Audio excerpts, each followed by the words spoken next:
नमस्कार, मैं हूं रंजीत झा और आप देख रहे हैं देश समाचार express.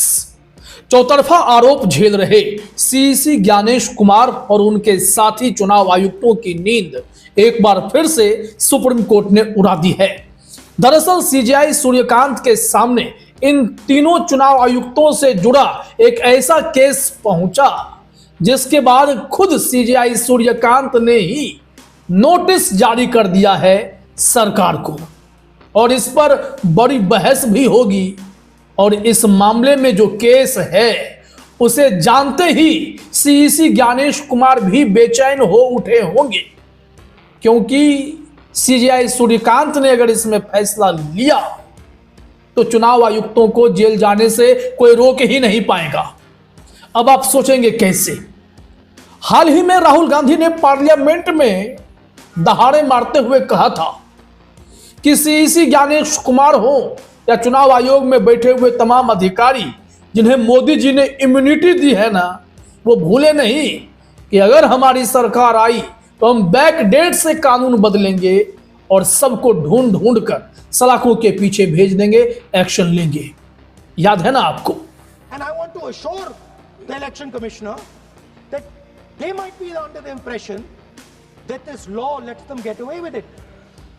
Let me remind them, don't worry, we are going to change the law and we are going to change it retroactively and we are going to come and find you. Right? So this is the situation that the country is faced with. लेकिन उस वक्त तो बातें सिर्फ कही गई थी, लेकिन इस बार लोक प्रहरी नाम के एनजीओ ने सीजेआई सूर्यकांत के सामने नए पास हुए चुनाव आयुक्त नियुक्ति कानून में सेक्शन 16 को चुनौती दे दी है और सीजेआई सूर्यकांत ने इसे गंभीर भी बताया है।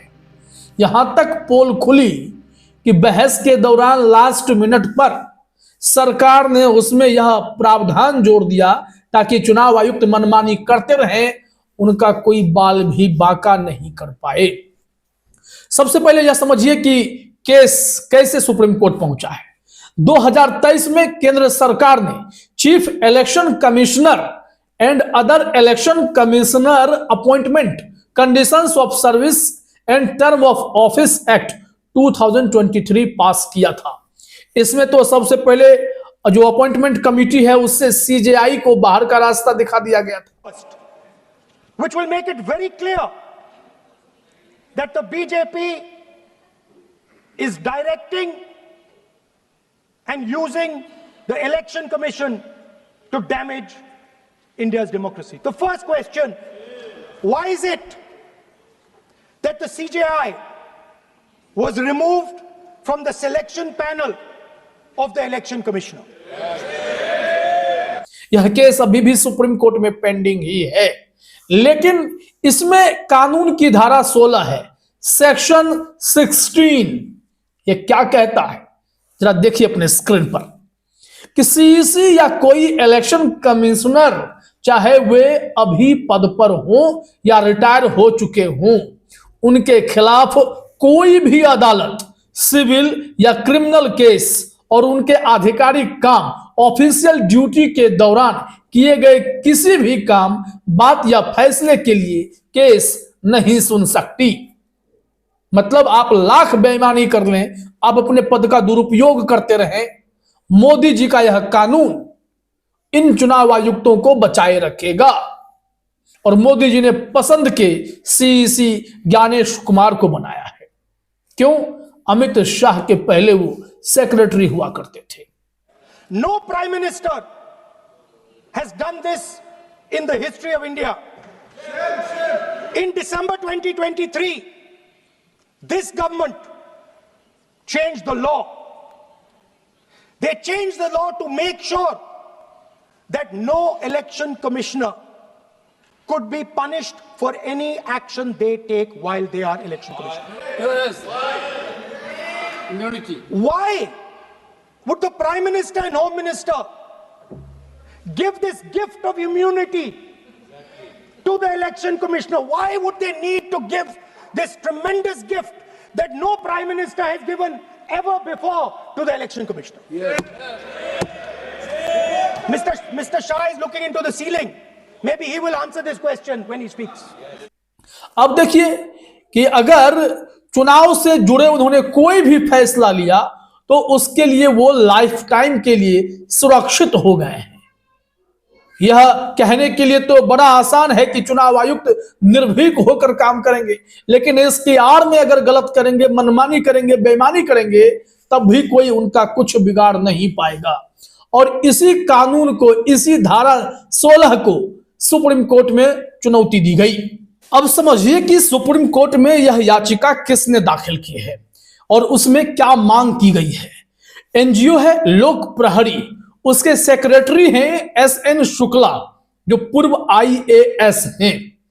उन्होंने सुप्रीम कोर्ट में जनहित याचिका पीआईएल दाखिल की। याचिका में यह भी मांग की गई है कि धारा 16 को असंवैधानिक घोषित किया जाए। साथ ही साथ जब तक इस मामले पर सुनवाई चले तब तक इस धारा पर ही रोक लगा दी जाए, अंतरिम रोक लगा दी जाए, ताकि चुनाव आयुक्त मनमानी नहीं कर सकें। दूसरा, यह अनुचित और अत्यधिक सुरक्षा दे रही है, इसे भी रोका जाए। इससे क्या हो रहा है, इलेक्शन कमीशन के फैसलों की जांच और जवाबदेही खत्म हो जाती है। यह बिल के बहस के अंत में चुपके से जोड़ा गया था, पहले इसमें नहीं था। आपको बता दें कि चुनाव आयुक्तों को नए कानून के जरिए जो इम्यूनिटी दी गई है वह ना तो इस देश के राष्ट्रपति को प्राप्त है, ना ही जजों को प्राप्त है। फिर मोदी सरकार ने कानून में ऐसा खेल क्यों किया है, इसको लेकर सवाल उठाए गए हैं। वहीं यह भी कहा गया है याचिका में, यह संविधान के खिलाफ है, क्योंकि चुनाव आयोग को निष्पक्ष और जवाबदेह रहना चाहिए। क्या चुनाव आयोग इस वक्त निष्पक्ष और जवाबदेह है? बड़ा सवाल है। अब सुप्रीम कोर्ट में क्या हुआ, उस बिंदु पर आते हैं। सुप्रीम कोर्ट में सीजेआई सूर्यकांत वाली बेंच, यानी chief justice of India CJI Suryakant की बेंच ने इस केस की सुनवाई की। तो सीजेआई सूर्यकांत ने कहा कि मामला गंभीर है, मैं इस मामले में केंद्र सरकार को और चुनाव आयोग को अभी के अभी नोटिस जारी कर देता हूं, ताकि सरकार इस मामले में अब जवाब दाखिल करे कि उन्होंने ऐसा कानून क्यों बनाया, इस प्रकार की इम्यूनिटी आपने चुनाव आयुक्तों को क्यों दी है, जिनके ऊपर इतनी बड़ी जवाबदेही है। अगर वो गलत करेंगे तो जवाबदेही फिर किसकी हो जाएगी। कोर्ट ने कहा कि इस मामले को हम बहुत गंभीरता से ले रहे हैं, लेकिन जो याचिकाकर्ता की मांग थी वो थी अंतरिम रोक की, स्टे की। तो उस धारा पर फिलहाल तो रोक लगा दीजिए।